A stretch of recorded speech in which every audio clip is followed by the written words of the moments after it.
Welcome to the Top 12 Highlights from Chapter 4. I'm Mr. Rodman, here to take you through political culture and ideology. Let's start with number one. Let's differentiate between culture and ideology here when it comes to politics. Our culture is our widely shared beliefs, values, and norms that we hold dear in terms of our relationship to government. Ideology is that consistent pattern of ideas and values that are most important to us individually, and how that aligns with the importance of politics and government within our lives. All of this in American political culture is going to center around democratic values, people voting and participating in a democracy, and basically choosing those people who are going to represent us in a republic form of government. So those shared values come from this idea of natural rights, the Protestant work ethic, in which we focused on life, liberty, and property as being inalienable rights that we have given by a higher power than just by government. This Protestant work ethic is the idea that early settlers believed hard work would be the way for the ticket out of poverty, and capitalism developed from this idea.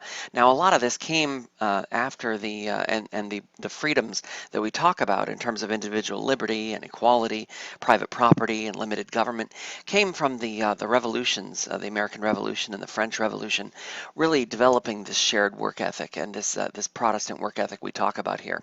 Now, how are we socialized today? We talked about this in class. The number one way is our family. But we also see friends, school, our religion, our churches, and the media are also socializing us in terms of what we believe as part of this political culture. We have a mixed market economy, which basically means we're semi-regulated based on protecting individual safety and health and wellness for individuals, such as the example I gave with a business or manufacturer that creates toys that have lead paint in them. The government obviously would get out of the way in relation to most business practices, but when it came to something like lead paint in toys, that would be something that would be unacceptable. And so for the purpose of health and wellness and the safety of citizens, they would want to step in order to regulate that. So that's where we see a mixed market economy in America today. Americans tend to believe that they don't want excessive government regulation, but when it is necessary, we do see government step in for those purposes. We also believe in economic individualism, which is if you work hard and you have an idea and you create something and invent something like Steve Jobs did with Apple and the iPhone, or the Google guys with the algorithm that creates those search engines. You can work hard and reap the benefits of making a lot of money off of that.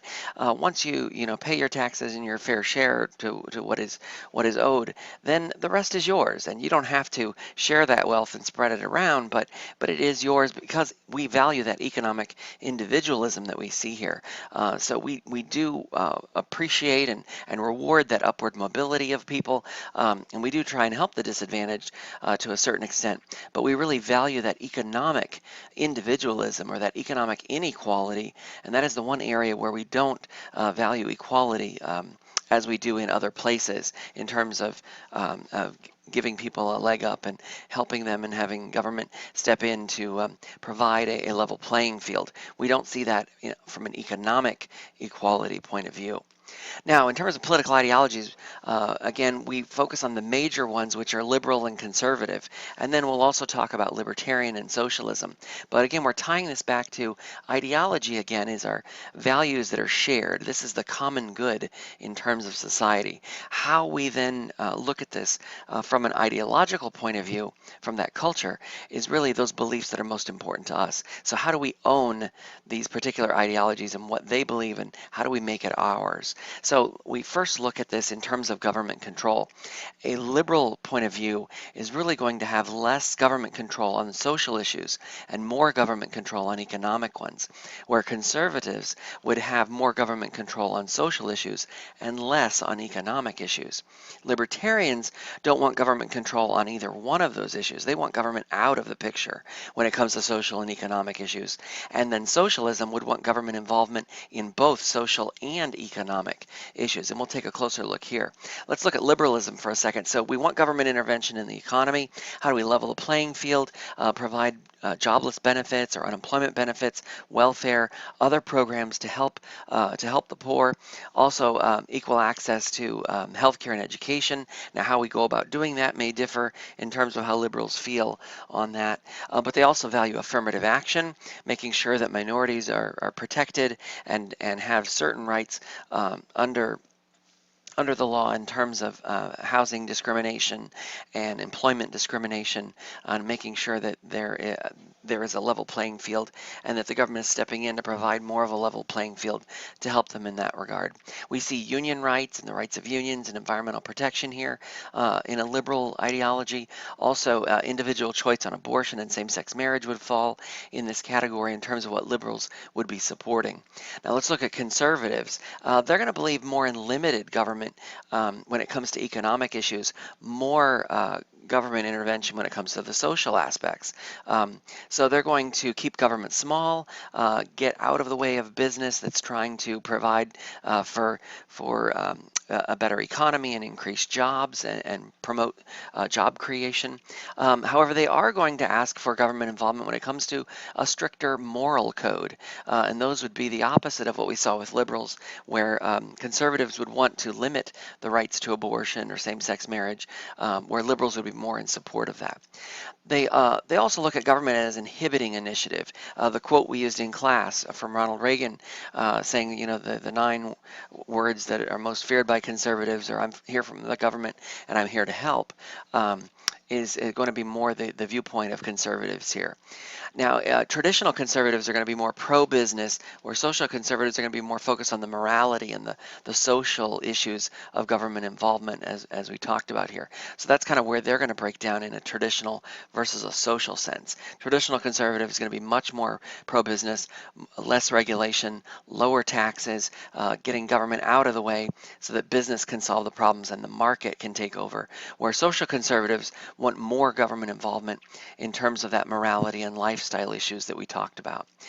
Liberalism critics are looking at government as being as liberals being too reliant on government in terms of more taxes to try and solve more problems, and the critics say this gets in the way of really solving the issues that government could really take care of.